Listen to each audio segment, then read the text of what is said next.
اللہم صلی علی سیدنا محمد وعلی آل سیدنا محمد وبارک وسلم۔ میرے عزیز بھائیوں اور بہنوں اور سب مسلمانوں، فراخی رزق کے اذکار اور اسباب۔ سب سے پہلے نبی صلی اللہ علیہ وسلم پر کثرت سے درود بھیجنا۔ پیدا میں آیا ہے، ابی بن کعب رضی اللہ عنہ کے حدیث میں آتا ہے کہ ایک شخص نے عرض کیا کہ اے اللہ کے رسول، اگر میرا سارا ورد آپ کا درود ہو تو نبی صلی اللہ علیہ وسلم نے اسے فرمایا اذن یکفیک اللہ ما اہمک من دنیاک و آخرتک، یعنی اللہ تعالیٰ تمہاری دنیا و آخرت کی پریشانی کو دور فرما دے گا۔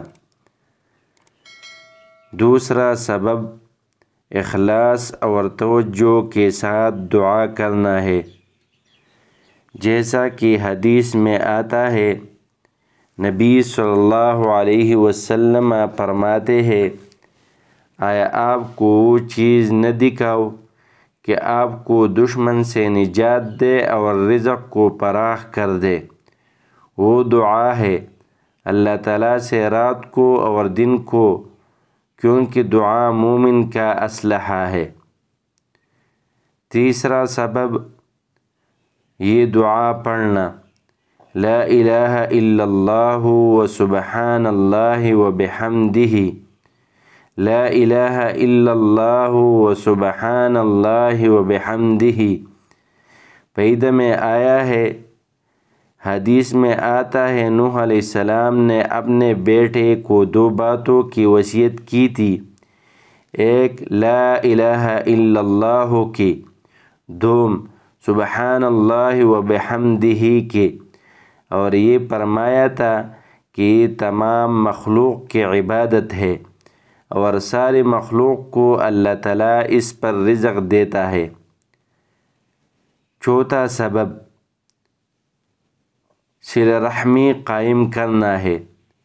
حدیث میں آتا ہے، جو رزق میں فراخی اور عمر میں زیادتی چاہتا ہے تو صلہ رحمی قائم کرے۔ نمبر 5، پانچواں سبب نماز بھی سبب ہے رزق کی زیادتی کا۔ چھٹا سبب تقوی ہے۔